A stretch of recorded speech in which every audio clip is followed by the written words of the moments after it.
Hi, and welcome to Z Games.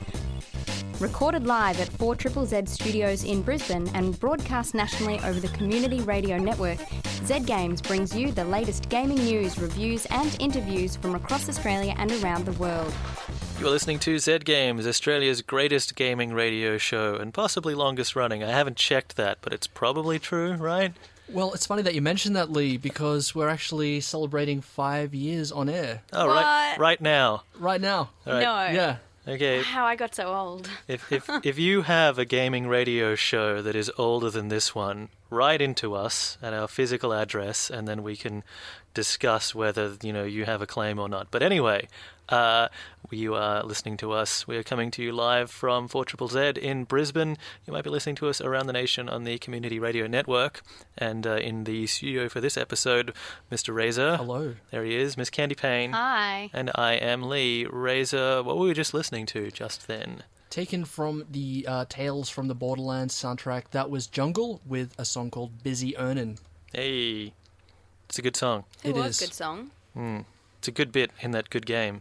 It is. It's a great game. Yeah. Which ties in a little bit with the content that we have for this episode. Oh, Does how it? convenient. So this week we'll be hearing about Telltales Game of Thrones. Lee, you've been enjoying the first episode. That I have, yes. Candy, you've been playing Trivia Crack. Yeah. Yep, as a trivia lover, I thought I'd download a trivia game. You'll hear all about it. Yep. Lee and I have also been playing Dying Light in co-op mode. So Oh, we've been, yes! I we've been forgot. jumping around the rooftops of a zombie apocalyptic kind of setting. You have? Have you, Yeah. Razor? We have. Yeah. We haven't been scared at all. We're Rubbish. very Been- brave men. Very brave. I'm so looking forward to this review. Yeah. So look forward to that later in the episode. But first, Ms. Candi Payne, would you like to deliver the weekend gaming news headlines? Why not? A 19-year-old man from Chicago, USA, suspected of conducting dangerous pranks targeting video game broadcasters, was arrested last week and now faces 5 years in prison. It's alleged that Brandon Wilson, known in some online communities as Famed God, made a hoax call that prompted a SWAT team to raid a house in July last year. Hoaxes like this, known as swatting, have been prevalent over the last 2 years, with video game streamers who broadcast using services like Twitch becoming an increasingly common target. I don't want to put a target on my back, but it couldn't have happened to a nicer guy. Razor said that. It was Ray, and certainly not me. Yeah. Look, he hasn't been proven guilty yet, but if he is guilty, good. No bias here.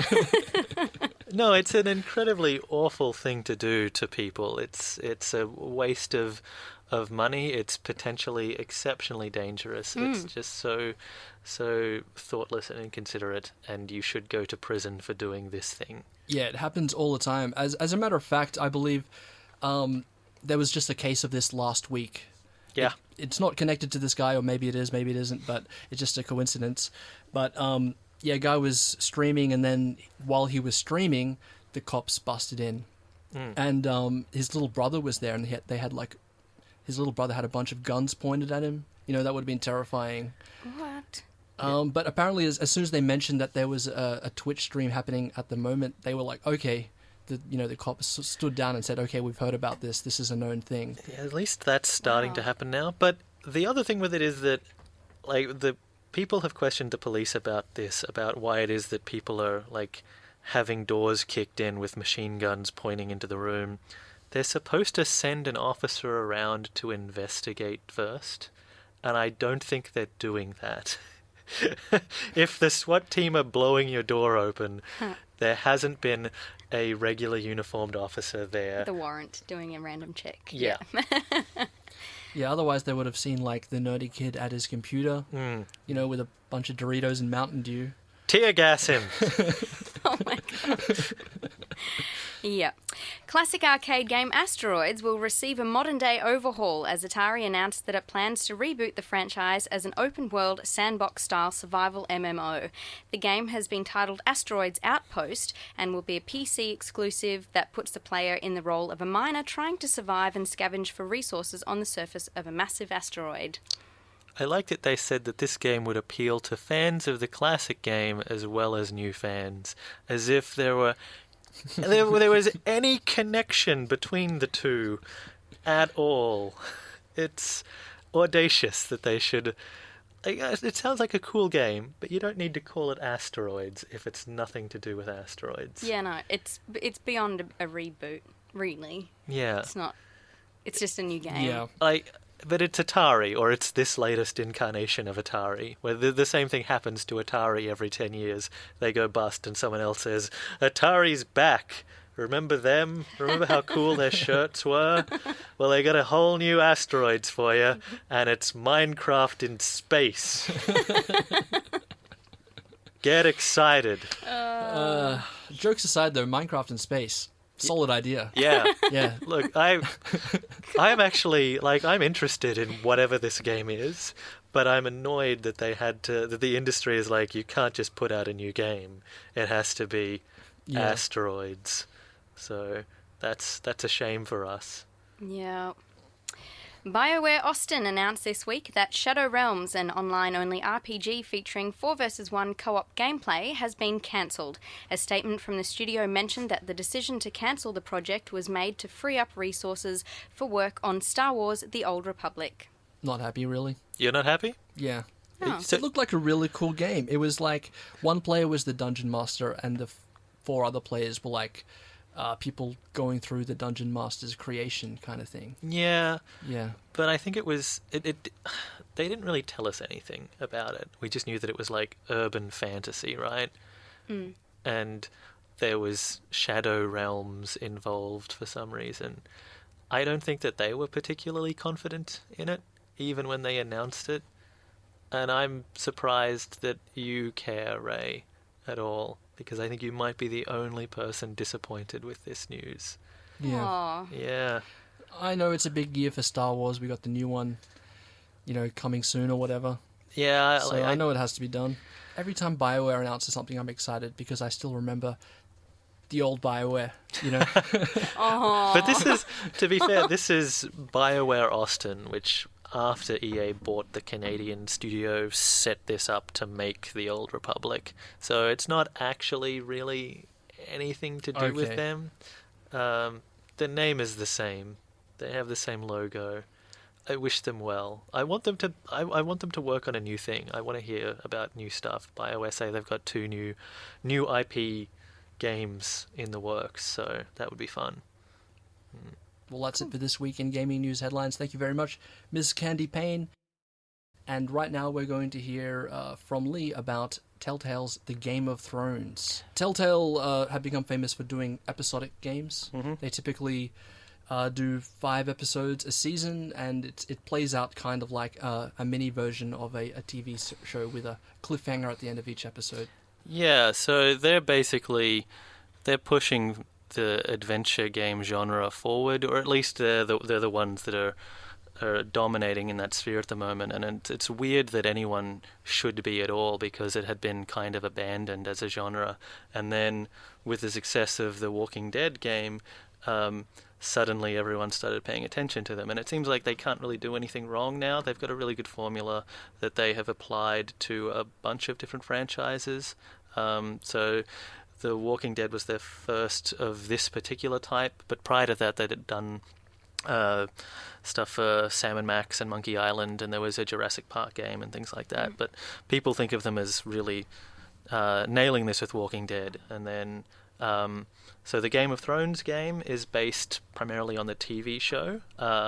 It has the aesthetic of the TV series. It has several characters from their likenesses have been imported into the game. What about their voices? I believe they're just sound-alikes, but they're good enough. So if you are a fan of Tyrion Lannister, you get to hang out with him, and the guy is a much better Peter Dinklage than Peter Dinklage is in Destiny. So yeah. Okay, that's interesting. Yeah. So it's unfortunately. The issue with it really is that you have to have watched a bunch of television to really get into it. So if you have not been keeping up with the show, you might be a little bit lost.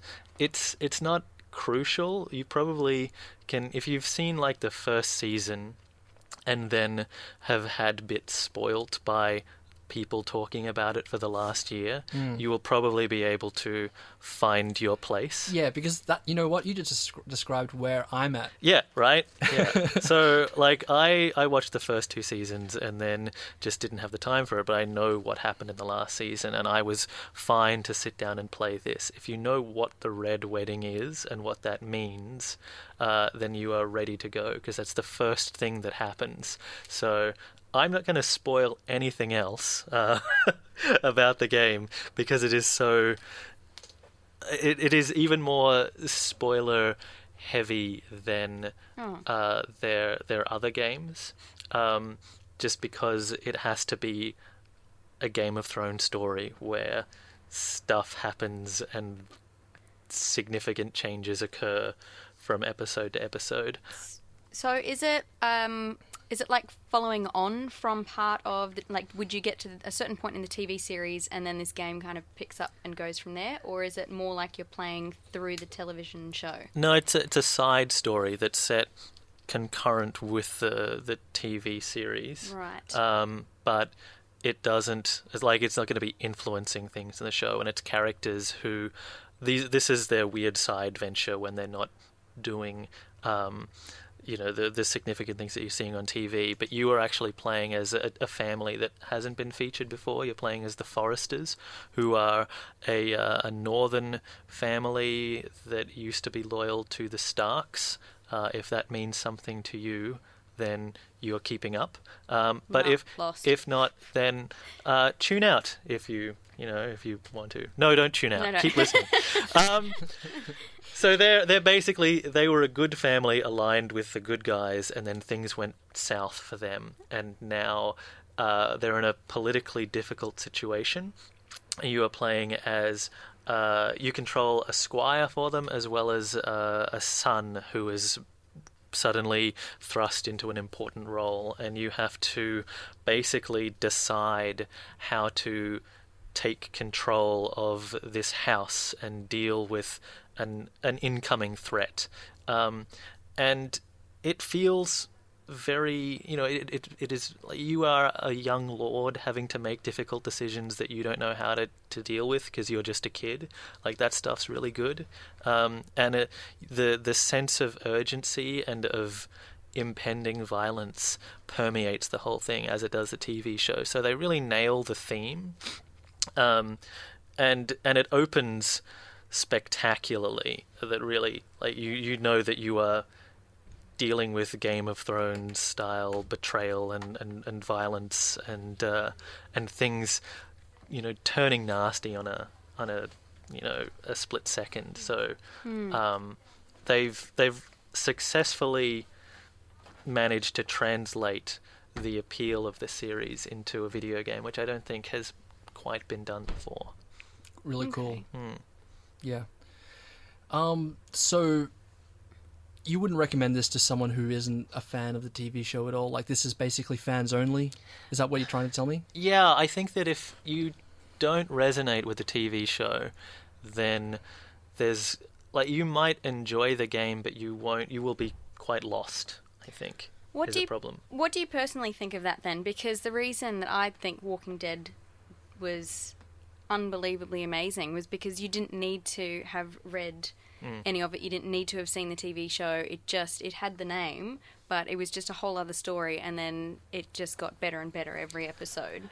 And so I loved it for that reason, that you didn't need to just be a really specific fan of, either the graphic novel or the show. Yeah, like Walking Dead was good because it took the high concept thing that makes that series popular and then just told its own story with that concept. But I guess Game of Thrones is problematic in that way because it's not just like, the story isn't just, it's old times and, things are bad and winter is long. Like, it's specifically about this history of this place and these families that are slowly trying to strangle one another.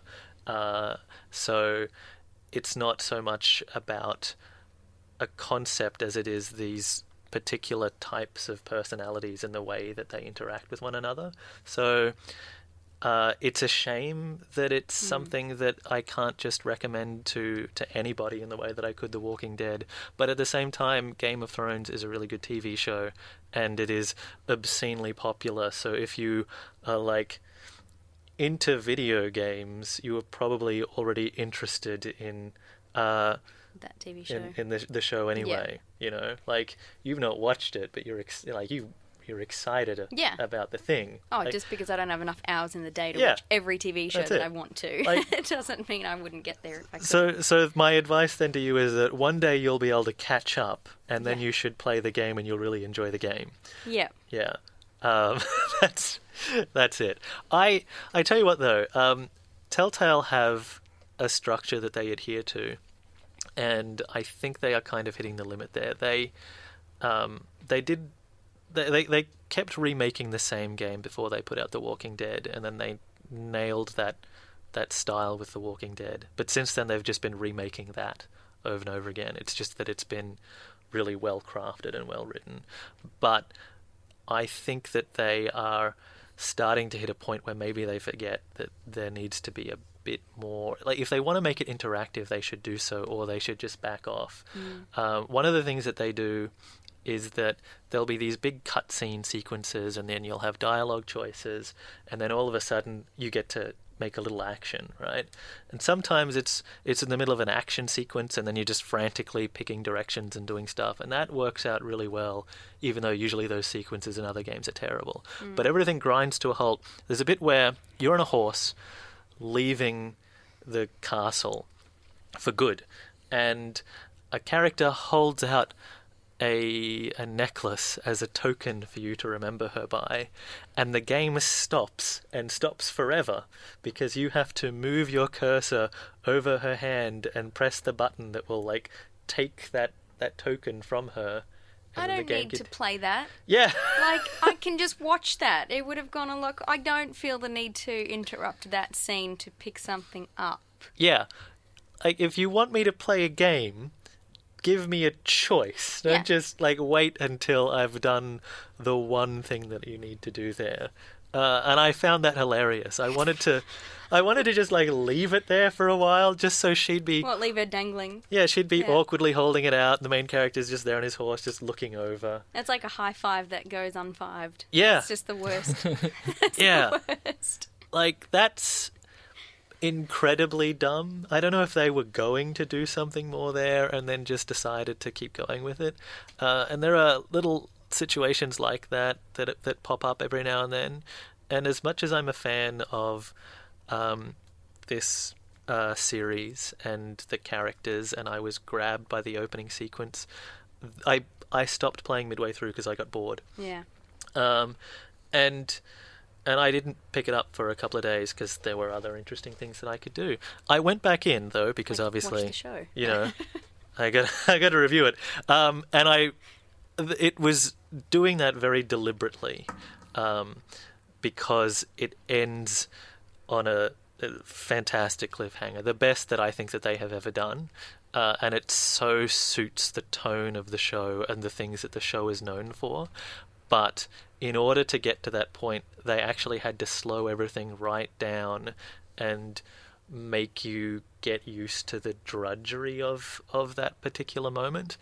And that's something that I can only appreciate in hindsight. And when I was playing through it, I didn't want to have to deal with that stuff. Yep. So I don't know what the solution is there for them. Yeah, it's interesting as well because it is an episodic game. Now, previously, I played all of these games in one chunk because I just think that's the best way to go. Like, when I have a cliffhanger, some people like, hanging out for 6 weeks until the next episode comes out and then, talking about it online and mulling over all the things that happened. But I don't really. I'd prefer just to play the whole thing in one go. Yeah. Well, I'm not one for endings or like the suspense, I get it, but I don't enjoy it. Same with TV shows. So I'm more likely to wait until the very end of the show and then buy the DVDs or something. I don't care for the big break, the season break. It's kind of the same thing with this episode and then waiting for the next one to come out. Usually I would agree with the both of you, but I played through the previous Telltale game, the Fables one, A Wolf Among Us, and I played that through episode by episode, and I actually found that I enjoyed that point where, you know, things are ending dramatically and then there's a coming up next, and then that anticipation was delicious and just added to the whole experience. I think that they designed to that, and provided that they stick to their schedule, they fell off with that one. But this, they seem to be, like, the new episode is out already, so I got to play that next. I'm really excited. Like, I'm just like, can't wait to start that, based on how this one ended. And I like that there was time, though, for me to ruminate and appreciate that. Yep. So I think that they're designing it so that it doesn't seem unnecessary to have to wait. You know, they know that they're putting out episodes, so they're going to make that as tantalizing as possible. Okay.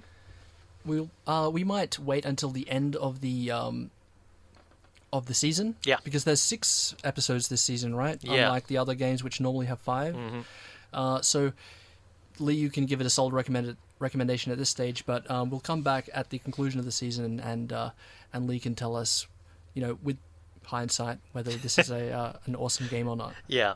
Like, at the moment, I think if you were a fan of the series, then you probably won't be disappointed by this game. I would also, I do have to point out, though, I played it on the PC, and their engine works fine there, but I know that the mobile version is apparently terrible, and the consoles are also a bit shaky, so Telltale really actually should look into updating their Telltale game engine, because it is just falling to bits around them. Well, I even had that with Wolf Among Us. Yes. On iPad, yeah. Just a little slow. Yeah. I've also heard of save games being corrupted, that being a common problem that Telltale have with their games. Yeah. It's a bit too early to tell at this point, obviously, after the first episode, but that is something that might be a problem. If that happens, I will swear on radio for you. Candy, you have been playing a mobile game called Trivia Crack. Yep. iOS, Android, Windows Phone. That's great. You can get it on all of those. Look, I downloaded this upon the recommendation of Mr. Jody McGregor. I don't know that Jody's played this himself. It is a trivia game where the main objective is to collect 6 characters. The characters represent the categories of art, science, sports, history, geography, entertainment.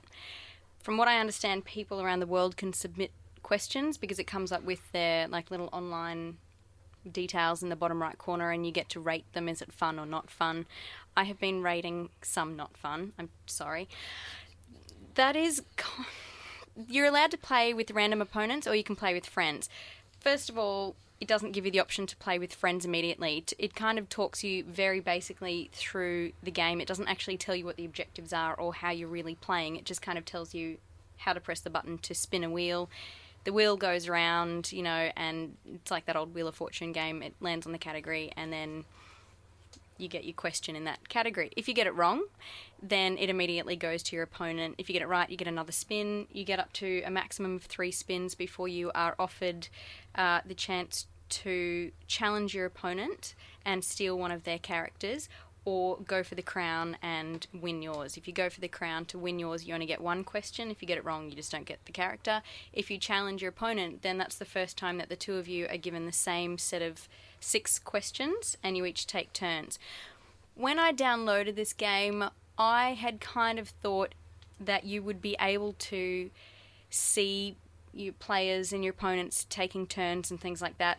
It doesn't even notify you that anybody wants to play with you until the opponent who has requested your battle has already begun to play. So I don't find this to be the most enjoyable game. The questions are good. I like the questions, I'm not going to lie. Some are, well, look, for the most part they've been good. Every now and then you get people that are like asking questions very specific to like one very tiny category. Like, you would have to know Pokemon inside and out to answer some of the questions that come up in the entertainment category, for instance. I don't like so much that you can't see what's happening with other people.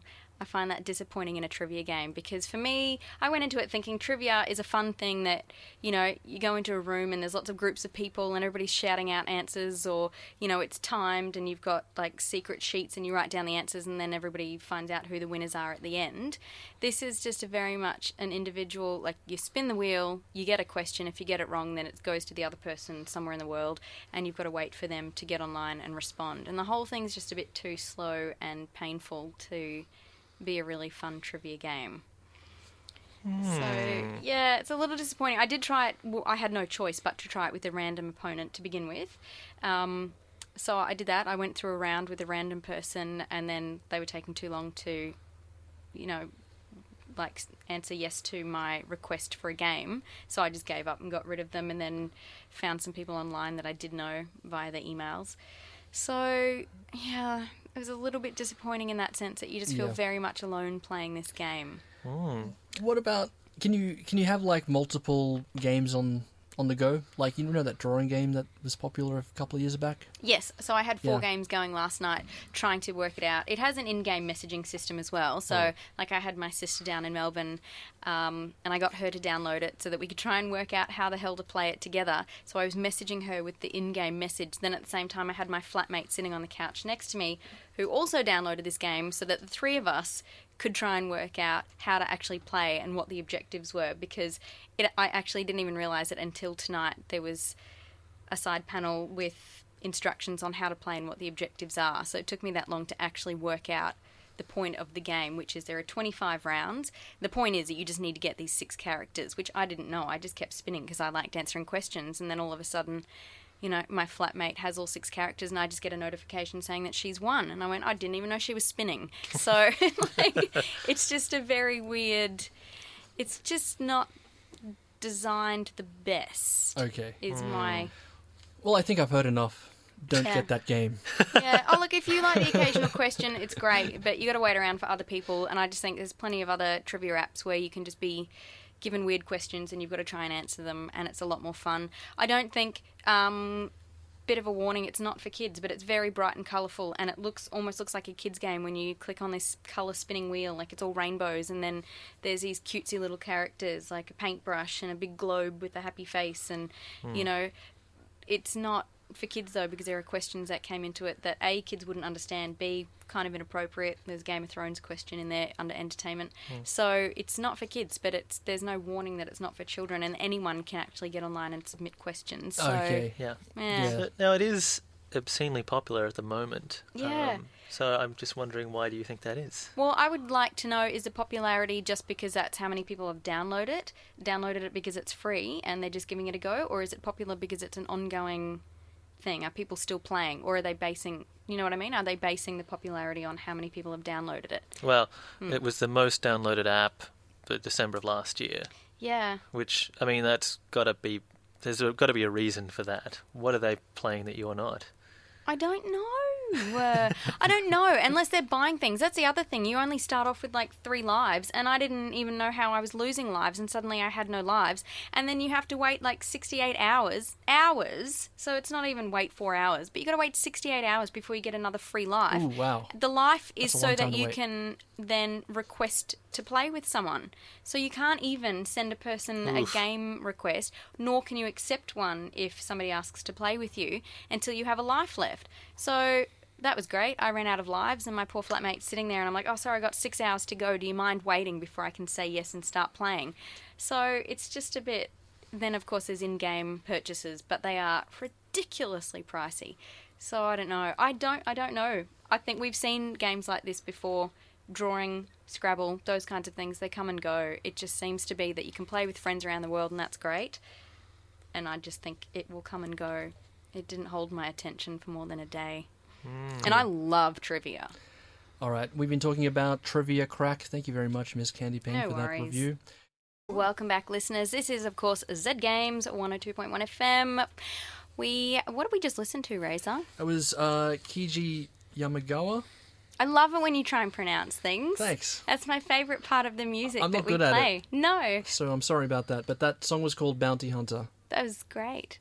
That's great. What we are about to get into now, I have been waiting for all all episode, Dying Light. It's a little bit scary. We started the review last week with Lee, and now, Razor, you have joined in. Yep.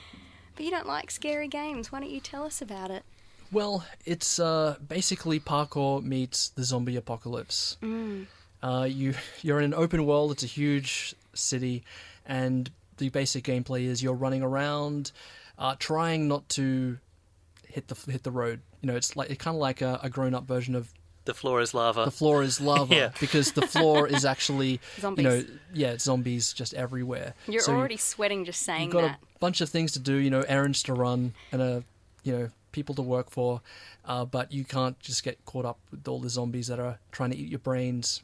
Interestingly, the way you move around is like parkour, basically. So if you remember that game Mirror's Edge of a few years ago, it's very similar to that. It's a first-person game. So you're jumping around from, rooftop to rooftop, scaling ledges, running across pipes and things like that. Is it as smooth as that? Because back in its day, Mirror's Edge that was pretty fantastic and something a little different. Yeah, it's similar to it. It is quite smooth. It's also very active, which makes it a lot more fun to do that sort of thing. Like, we've seen parkour systems in other games, like the Assassin's Creed games allow you to engage in a lot of urban traversal, but in that case, it's just holding down a trigger and then you automatically make your way up. But here you have to be actually looking at the ledge and pressing the grab button in time as you're working your way along. So you have to be on the ball.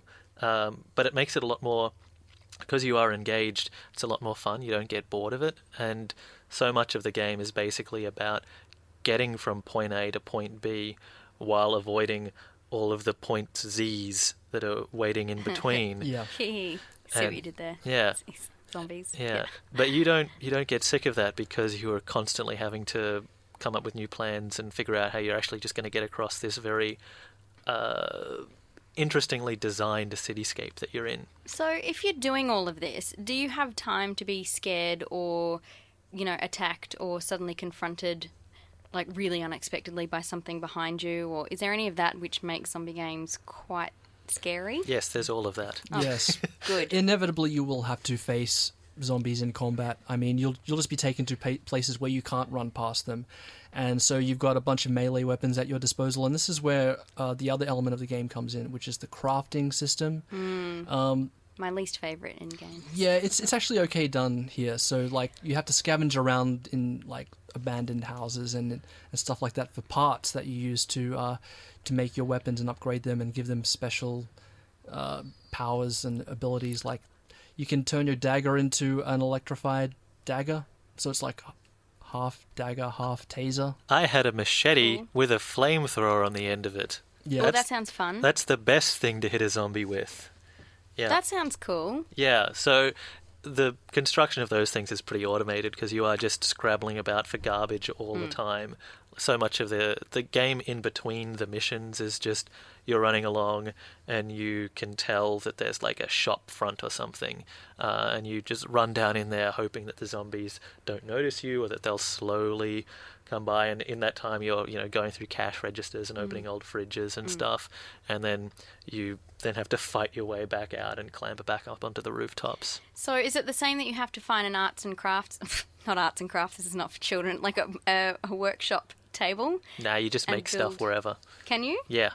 Can you really? Yeah. See, now that's much better because I used to hate having to locate where a workshop bench was, and then that just took up so much time. No, this guy's much better at just taping a working flamethrower or some kind of battery system onto the side of his crowbars, just Cool. wherever he is. Masking tape is your friend. Yeah. Yeah. Yeah.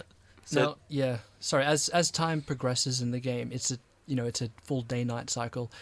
When the sun goes down, the zombies who are they're mean during the daytime, and if they in a large group, they'll get you. But you can run past most of them.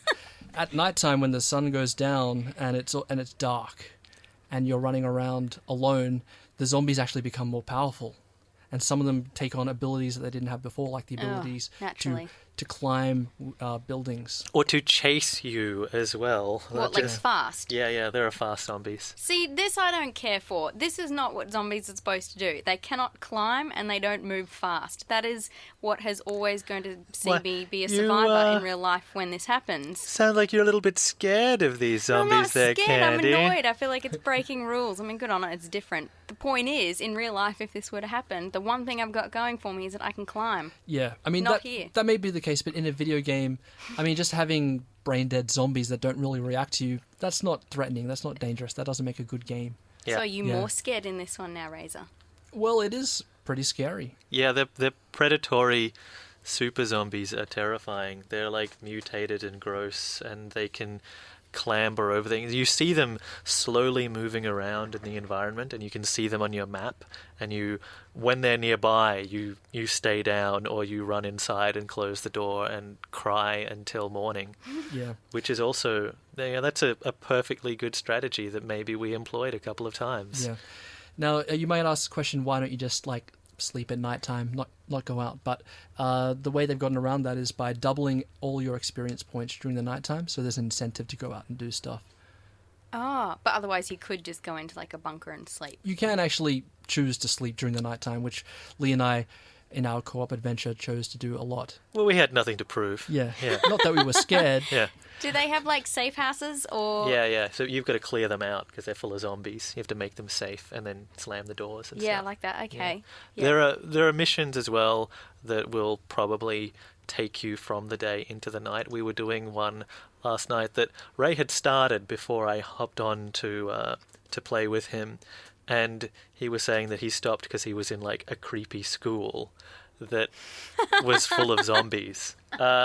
And then by the time we got to actually starting the mission, night fell, and we were running away from the awful outside zombies into the creepy school because that was less terrifying than being outside exposed to all the night zombies. So you can see, like, you've actually met up in game. You can see each other's characters. Yeah, we're hanging out. It's all, you're actually, oh, that's real cute. Yeah, you can play up to 4-player co-op, but Lee and I just had a little session, and it was quite a lot of fun. It's less scary with someone else. But it's a different kind of thing where you are both having to deal with that tension. It's a lot of fun. It is actually, I think, one of the smoothest and most fun of the like co-op sandbox games. We played Far Cry 4 recently, and that was fantastic. This, I think, I'm actually enjoying a little bit more because we actually can play through the entirety of the game together, whereas that keeps all the storyline stuff out of the way. So here, like, I don't really want to play it unless Ray's there, because it's a whole lot more fun having another person to do that stuff with, because it's also like it's a spectacle game as well. Like you've got weird weapons, you've got cool moves. Ray's character, he's decided to invest in the drop kick, which looks great, whereas I've got a slide tackle thing. We've got different combat moves. Moves. You said you decided to invest in the drop kick, and I thought that's what your character was, like a drop kick. Sorry, I was trying to work out what your characters are like. That's incredibly uncharitable, Candy. You know what? I just thought, well, you never know what characters. I didn't know if you could create them or if you just have to choose from a random selection. Yeah, no, so he's got a drop kick move that he can do. Thank you for clarifying, yes. That's very cool. So we have different skill sets, and we play in slightly different ways, and it's cool that is a thing that is influencing the way that we tackle missions. Yeah. And tell me, what is the main objective that you're both working towards? Do you each have your own goals? Are you trying to get somewhere, save someone, find food, something? There's a story, like there's a campaign that you go through, and largely it's rubbish. Yeah. It's kind of like a standard double agent kind of thing, like you're there to help people, but really you're not. There's a villain who's your typical power mad dictator kind of thing, who's rallied up a small bunch of survivors, and he's using them as just a way to be a terrible person. And he engages you in casual conversation, but then will turn away to shoot someone in the head. Yeah. Like that's prototypical. I mean, there's nothing special there. Yeah, you're playing a character who makes poor decisions the whole way through and then complains about those poor decisions, but there are things that you would never have done in that situation, and so you're there just like, well, You wrestled control away from me just so that guy would do something that I would never do, and then had that character say, "What an awful decision I've just made." Like, I see. that is really poor storytelling. Yeah. But it's largely irrelevant for the incredible amounts of fun that we're having. So it's the reason that you have to go across the environment to do the cool stuff is because boring people said things at you for a while. And for the most part, it is just boring fetch quests. Just like, I'm at point A, let's get to point B, and then maybe go to point C afterwards. But that is actually a lot of fun. I mean, just trying to find routes through the city without touching the ground, without becoming involved in a big zombie attack or what have you. Yeah. And just generally hanging out together. Yeah. Aww. Yep. Yes, but we're unfortunately out of time now. But thanks for listening. Dying Light isn't out for the consoles yet, is it, Lee? No. It comes out on the 27th of February, but you can get it for the PC if you download it. But we're having a lot of fun with it, and I can't wait to play more. Yeah. It's actually been like my favorite game of the year so far. I think so. Wow. Yeah. Big call. Yeah, I like it when a game just comes out of nowhere and surprises you, because I wasn't planning on playing this. I thought it would be too scary. There it is. Lee convinced me to play it, and I'm having a really good time with it. So Yeah, Oh, like good. me too. I wasn't expecting it to be good. I didn't care that much for Dead Island. Their earlier game, it had good ideas that they wasted, but this is just all the mistakes that they made there, apart from the writing, they have fixed and built upon spectacularly. Oh, great. I could recommend this to most people. Well, I can't wait to join in when it comes out on console. And that's the show for this week, guys. Thanks very much for listening. We'll be back next week at the same time. But until then, we're going to leave you now with a song from the Child of Light soundtrack. This one's from the end credits. It's called Off to Sleep. We'll see you guys next week.